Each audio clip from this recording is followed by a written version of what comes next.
Anúncio do Evangelho de João, capítulo 20, versículo 19 a 23, com a homilia do Padre Jacques, proclamação do Evangelho de Pentecostes, no dia 28 de maio de 2023. O Senhor esteja convosco. Ele está no meio de nós. Proclamação do Evangelho de Jesus Cristo segundo João. Ao anoitecer daquele dia, o primeiro da semana, estando fechadas por medo dos judeus as portas do lugar onde os discípulos se encontravam, Jesus entrou e, pondo-se no meio deles, disse: "A paz esteja convosco." Depois dessas palavras, mostrou-lhes as mãos e o lado. Então os discípulos se alegraram por verem o Senhor. Novamente Jesus disse: "A paz esteja convosco. Como o Pai me enviou, também eu vos envio." E depois de ter dito isso, soprou sobre eles e disse: "Recebei o Espírito Santo. A quem perdoardes os pecados, eles lhes serão perdoados. A quem os não perdoardes, eles lhes serão retidos." Palavra da salvação. Meus amados, quando chegou a Éfeso, São Paulo encontrou lá já alguns cristãos. Então ele perguntou aos cristãos que já existiam em Éfeso: "Vós recebestes o Espírito Santo quando abraçastes a fé?" A resposta deles foi ótima. "Sequer ouvimos dizer que existe um Espírito Santo." Pois passados 21 séculos, hoje nós sabemos que existe um Espírito Santo, mas a maioria das pessoas não sabem quem é o Espírito Santo. Há alguns, já encontrei uma vez uma senhora que perguntou qual era o dia do Espírito Santo, e ela não conseguia entender que a festa do Espírito Santo, esta solenidade de Pentecostes, não tem uma data fixa, ela acontece sempre 50 dias depois da Páscoa. Então é uma data que varia. E ela, mas e por que a Santa Rita tem um dia, o Santo Antônio tem um dia e o Santo Espírito não tem? Na cabeça daquela senhora, o Espírito Santo era mais um santo entre tantos homens e mulheres. Quem é o Espírito Santo? Não há como considerar a ação, o influxo do Espírito Santo na nossa vida, se sequer sabemos quem é o Espírito Santo. A Sagrada Escritura usa de imagens para falar do Espírito Santo.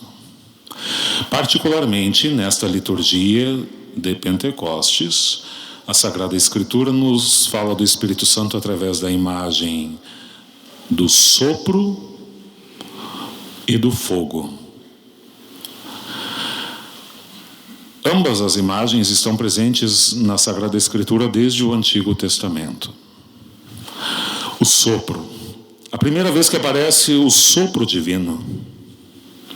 Sopro é uma palavra que vem do hebraico roá, do grego anemos, de onde a palavra alma. Por isso, quando nós entregamos a alma a Deus, nós expiramos. A alma sai, volta para junto de Deus.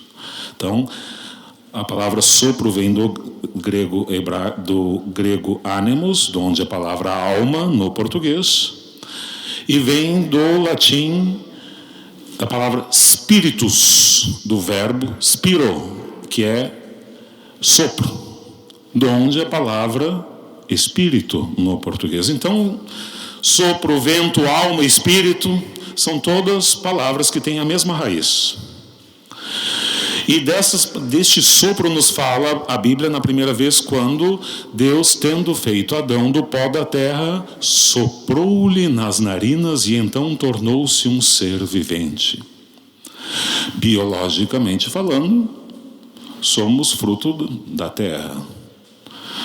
Um filósofo naturalista do século XVIII, se não me falha a memória, dizia: o homem é aquilo que ele come. E de fato, come muita porcaria, vai ter um tipo de corpo, de shape, tem uma alimentação mais balanceada vai ter outro tipo.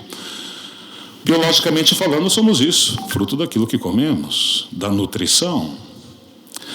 Mas num segundo momento, já tendo feito Adão do pó da terra, Deus soprou-lhe nas narinas. Deus deu do seu hálito divino para o ser humano.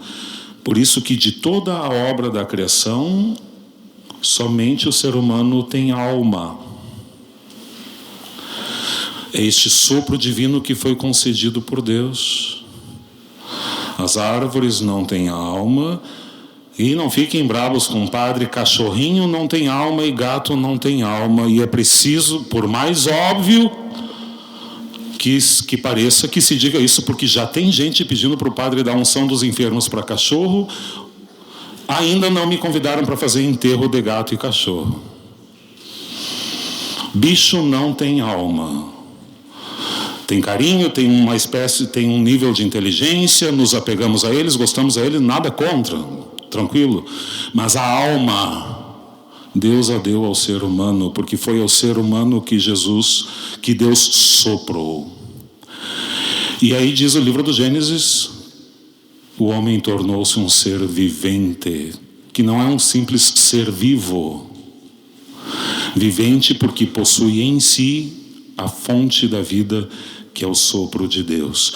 Depois a Sagrada Escritura nos vai falar do sopro divino quando o povo hebreu, saindo do Egito, precisava, para chegar à Terra Prometida, atravessar o Mar Vermelho. Deus soprou sobre o Mar Vermelho, que se dividiu para que o povo passasse a pé enxuto.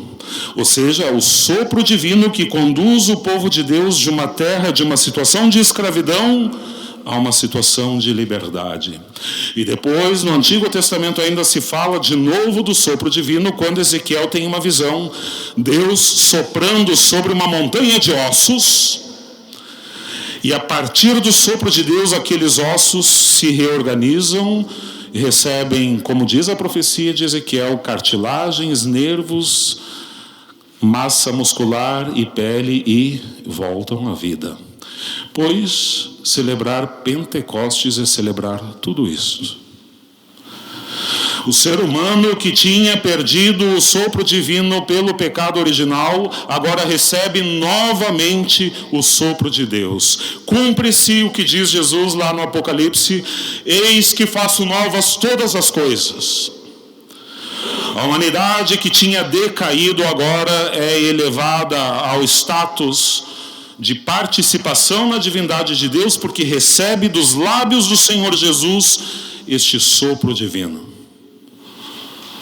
Deixamos de ser meras criaturas, ainda que com uma dignidade especial, pois feitas à imagem e semelhança de Deus e templos do Espírito Santo, nos tornamos filhos de Deus. Pela efusão do Espírito Santo, por este sopro divino do qual nos fala o Evangelho de hoje, nós conseguimos sair da situação de pecado, do pecado original. Somos conduzidos pela filiação divina e pela participação na graça à situação de liberdade, rumo à terra prometida do céu. E esperamos, pela efusão do Espírito Santo, que por ocasião da segunda vinda de Cristo, quando os mortos ressuscitarão e terão seus corpos glorificados à semelhança de Cristo ressuscitado, que um dia todos estes ossos que estão ali no cemitério São João, espalhados pelos cemitérios do mundo, nas urnas que carregam as cinzas mundo afora, por ocasião da segunda vinda de Cristo, finalmente se cumprirá a profecia de Ezequiel, porque sustentados enquanto aqui peregrinos por este sopro divino, esperamos na vinda gloriosa do Senhor que este sopro nos transforme em plenitude. Mas além da imagem do sopro, a Sagrada Escritura usa para falar do Espírito Santo a imagem do fogo, também muito presente na Sagrada Escritura. Lá no Antigo Testamento, Deus, quando se dirigiu a Moisés, falou-lhe através de uma sarça ardente, uma planta que queimava e que não se consumia. Mas para entendermos este episódio é preciso considerar a etimologia da palavra Pentecostes. Vem do grego Pentecostés, que significa literalmente 50 dias. A festa de Pentecostes, ela não é privilégio dos cristãos. Ela já é celebrada desde a antiguidade pelos judeus, ainda que com significados que foram mudando ao longo do tempo. No início, para os judeus, a festa de Pentecostes era chamada festa da colheita. Por quê? 50 dias depois de ter sido feita a semeadura, os agricultores agora colhiam os primeiros frutos e apresentavam a Deus esses primeiros frutos. Por isso, festa da colheita, Pentecostes, a colheita 50 dias depois da semeadura, pois 50 dias depois de ter atravessado o Mar Vermelho a pé enxuto, os primeiros frutos da libertação do povo de Deus. Deus que se dirige a seu povo através de Moisés, através do fogo que forja na pedra os 10 mandamentos nas 2 tábuas da lei, que são entregues para que o povo viva segundo a vontade de Deus. Então os judeus passaram a somar este sentido na festa de Pentecostes, a festa das colheitas, somada aos primeiros frutos da aliança com Deus, os 10 mandamentos. Pois para nós cristãos é tudo isto e muito mais. Por quê? Hoje faz 50 dias que a divina semente, pela sua morte, foi lançada à terra, foi sepultado. Essa semente brotou, ressuscitou, e agora, 50 dias depois, dá os primeiros frutos. O fogo que antes entregou para Moisés as tábuas da lei, forjada à vontade de Deus em pedra, o fogo que estava diante de Moisés, conforme ouvimos agora na primeira leitura, esse fogo se divide e repousa sobre cada um dos discípulos do Senhor, para que Deus já não precise mais nos falar de fora, diante de nós, mas nos fale direto ao coração, à consciência, para que a lei de Deus já não fique mais externa a nós, mas seja cunhada, agrafada com o fogo do Espírito Santo no nosso coração. Para muito além das imagens do sopro e do fogo, o Divino Espírito Santo é Deus. E com o Pai e o Filho é adorado e glorificado. Ele é carinhosamente chamado de doce hóspede da alma. E nós podemos perder ou mandar embora esse hóspede pelo nosso pecado. Não à toa, Jesus associou a efusão do Espírito Santo ao sacramento da confissão, está aí no Evangelho de hoje. Soprou sobre eles e disse: recebei o Espírito Santo, a quem perdoardes os pecados estão perdoados, a quem não perdoardes, pois não estão. Se pelo pecado nós expulsamos esse doce hóspede da alma, mandamos embora este sopro divino, perdemos a vida da graça e por isso se chama pecado mortal, porque mata a vida da graça na nossa alma. Pelo sacramento da confissão, vivemos um novo Pentecostes. Recebemos de volta este sopro divino. Segundo o livro dos Atos dos Apóstolos, estava no cenáculo com os apóstolos, por ocasião da vinda do Espírito Santo, a Virgem Maria,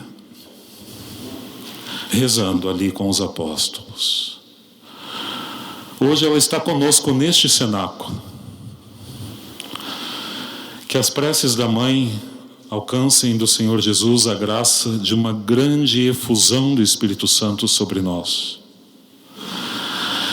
para que recebamos esta vida divina, este sopro divino, sejamos conduzidos da escravidão do pecado à liberdade da terra prometida no céu, enquanto atravessamos o mar da vida deste mundo, para que um dia deste saco de ossos que somos, pelo sopro divino, tenhamos o nosso corpo glorificado à semelhança de Cristo, para que a palavra de Deus, que está ali diante de nós, seja inscrita no nosso coração, porque Jesus disse: se alguém me ama, guardará a minha palavra, meu Pai o amará, a Ele nós viremos e nele faremos morada. E a mãe vai nos alcançar esta graça, porque ela foi a primeira a ter o coração dócil para que o Espírito Santo agisse na sua vida. O Espírito do Senhor virá sobre ti, disse o arcanjo Gabriel a Maria, que pela intercessão da mãe também venha sobre nós. Amém.